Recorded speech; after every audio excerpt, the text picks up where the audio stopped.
అకౌంట్లో ఇస్తే ఇవన్నీ ఉంచుకుంటానన్నా నేను. మొన్న ఫోన్ చేసి డబ్బులు కొడతావా కొట్టవా, సరే క్యాష్ ఇస్తాను అన్న. ఉంది కదా ఇంట్లో డబ్బులు ఉన్నాయి అందుకని చెప్పి క్యాష్ ఇస్తానంటే, లేదు నువ్వు తాగకూడదు, నువ్వు ముట్టుకోకూడదు. మళ్ళీ మా అమ్మాయి ఫోన్ సైలెంట్ ఉంది. ఇచ్చే కొట్టే కర్మ. హలో,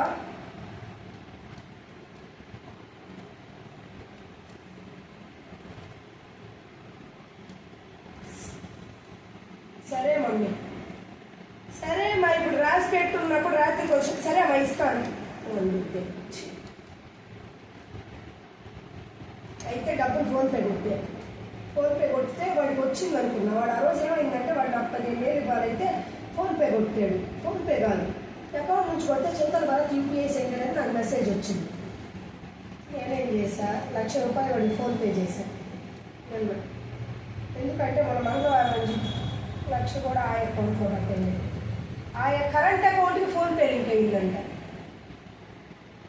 సేవింగ్స్ అకౌంట్ వాడు మార్చుకోవాలంట. దాంట్లో వాడు అనుకోకుండా ఏం జరిగిందంటే ఆ రోజు వాడు చెక్ చేయడం కోసం బ్యాలెన్స్ అవుతుందో అని దానికి లింక్ చేస్తున్నాడంట. ఆ టైంలో దాంట్లో అమౌంట్ ఎవరు వేశారంట.